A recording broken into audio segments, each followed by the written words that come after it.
그럼 뭔 재미로 사느냐? 재미로 사는 게 아니에요. 우리는 인생이 괴롭기 때문에 재미를 찾는 거예요. 즐겁지 않기 때문에, 무료하기 때문에. 사람은 누구나 태어나면 늙고 병들고 죽어요. 죽는 순간 두렵죠.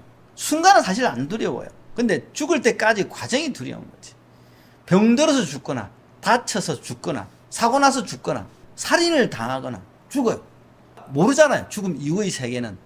수행을 하거나 이런데 종교에 심취해서 공부를 많이 한 사람 아니고는 죽음 이후의 세계를 모르기 때문에 모르는 데 대한 두려움이 있는 겁니다. 죽기 싫죠. 죽는 순간도 괴롭고. 근데 뭐 전생에 죽고 태어나고 무한 반복하고 있고, 여러분들도 무한 반복하고 있어요. 불교에서는 어떻게 이야기하느냐? 사람이 태어날 수 있는 세계가 6가지가 있다. 내가 죽었을 때 태어날 수 있는 세계가 6가지가 있는데, 인간, 수라, 천상, 삼선취라 그래요. 복이 많은 세상에 태어나는 삼선취가 있고, 사막도, 지옥, 악귀, 축생, 세상이 있는데, 구분 짓는 이유가 뭐냐니까. 하나는 고통이 많고 하나는 행복이 많은 세상이에요. 고통이 끝없이 많은 세상은 지옥이고, 고통이 살금살금 계속 있죠. 있는 어느 정도는 있지만 중간중간 행복한 마음도 생기는 게 귀신 세계와 축생 세계죠. 그 인간은 좀 더 많죠. 복이 많으면 좀 더 많고, 아수라는 좀 더 많아요. 아수라가 인간 세상보다 좀 더 높다고 칩니다. 아닌데 아수라가 뭐 더 낮은 거 아닌가 생각하는 사람도 있는데, 인간, 수라, 천상 이렇게 얘기합니다. 왜 그러냐니까, 아수라는 축생부터 천상까지 갈 수 있는 복이 있어요. 낮은 아수라는 축생만큼의 복밖에 없고, 높은 복이 많은 아수라는 천상에 다가갈 만큼 복이 있어요. 뭐 그 차이입니다. 이렇게 6가지로 태어날 수 있는데, 내가 살아있을 때 내가 어떤 역할을 하고 어떤 업을 짓고 어떻게 생을 마감했냐에 따라서 태어나는 곳이 달라집니다. 근데 누구나 자기 행위의 결과에 대해서 잘 몰라요. 내가 이렇게 살았는데 다음 생이 어떻게 될까 모르죠. 근데 상식적으로 생각하면 돼요. 내가 남을 도와주면 그 사람이 고맙다 하고, 내가 남을 괴롭히면 그 사람이 나를 싫어하고 욕하겠죠. 욕을 많이 들었느냐, 고맙다 소리를 많이 들었느냐에 따라서 바뀐다 생각하면 돼요. 쉽게 설명하면. 고맙다 소리를 많이 듣거나 마음으로부터 고맙다 소리를 많이 듣는다 하더라도 그게 많이 쌓이면 삼선취에 태어나고, 미움 감정이 많이 쌓이면 사막도에 태어난다 생각하면 됩니다. 누구나 죽음이 끝이 아닙니다. 새로운 삶의 시작입니다. 어떤 삶의 시작이냐, 뭐 거의 다 다르죠. 사람으로서의 삶의 시작이냐, 축생으로서의 삶의 시작이냐, 귀신으로서의 삶의 시작이냐, 천상에 태어난 삶의 시작이냐. 생명도 틀려요. 축생은 오래 사는 사람은 100년, 오래 사는 축생은 100년, 뭐 빨리 죽는 축생은 하루 만에 죽죠. 귀신은 500년도 살고, 귀신도 뭐 짧게는 몇십 년도 살고 그렇습니다. 사람은 뭐 오래 살아 100년이죠 뭐. 그런데 아수라는 좀 더 살아요. 700년, 500년도 삽니다. 근데 천상은 84,000년을 살아요. 근데 인간의 시간하고 다르기 때문에 84,000년 곱하기 365 곱하기 60인가? 그 정도 돼요. 그 정도의 많은 시간을 살 수 있습니다. 행복하기.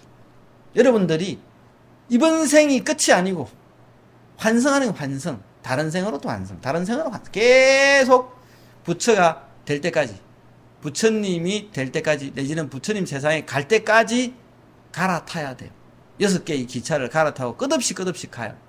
부처님 세상에 도착하거나 내가 부처가 될 때까지 여러분들은 고통을 체험하고 행복감을 느끼고 자기가 지어놓은 업에 따라서 태어납니다.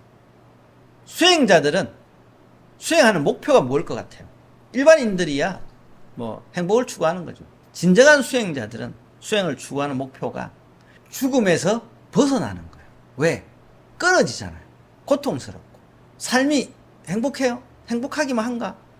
괴로운 순간들이 많아요. 제가 이 수행을 하게 된 동기도 그거예요. 죽기 싫어서. 죽는 게 억울해서. 태어나서 고통받는 것도 힘든데 죽음의 고통까지 받고 싶지 않고 다시 태어나고 싶지 않아서 또다시 태어나서 또 다른 삶을 살고 또 다른 고통 속에서 또 다른 죽음을 맞이하는 게 싫어서 부처님께서 만들어 오신 이 수행이 바로 이것을 해결하기 위해서 윤회의 고리를 끊게 하기 위해서. 그래서 깨달음에 드는 걸 뭐라고 그러느냐, 무생법인이라 그래요. 태어나지 않는 법을 얻는다. 왜? 태어나지 않아야 늙고 병들고 죽지 않기 때문에. 이야, 그건 뭐 좀 이상한데, 구더기 못 무서워서 장못 담근다는 거 비슷한 것 같은데. 아니에요. 사라지는 게 아니고 태어나지 않고 열반을 얻어서 영원한 존재로 남는다는 거예요. 허공이 여러분들 있어요, 없어요? 허공이라는 명칭은 있지만 이 존재는 없잖아요. 근데 존재는 뭐가 있어야 존재예요. 없는 것도 존재라 치면 또 있잖아요. 이와 마찬가지로 허공처럼 존재한다는 거죠. 있는 듯 없는 듯. 깨달음을 얻으면, 무생법인을 얻으면 나고 죽음이 사라져요. 그리고 고통과 번뇌가 같이 사라져요. 삶과 죽음이 없어진과 동시에 나와 타인에 대한 모든 생각이 사라지기 때문에 즐거움은 뭐로부터 생겨요? 나로부터 생기고 타로부터 생겨요. 괴로움은 똑같아요. 나를 괴롭히면 괴로움이 되는 거고 나에게 뭔가 좋게 이익을 주면 즐거움이 되는 거예요. 자, 타가 동시에 없어지면 즐거움도 괴로움도 지옥도 천상도 다 사라진다. 그럼 뭔 재미로 사느냐? 재미로 사는 게 아니에요.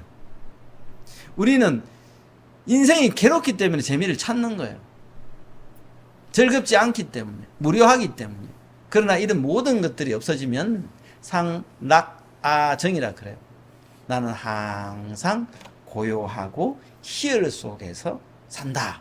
깨달음의 법열을 얻고 그 법열이라는 게 우리가 알고 있는 즐거움보다 훨씬 크다라고 하죠. 수행자는 이걸 위해서 공부한다고 보시면 됩니다.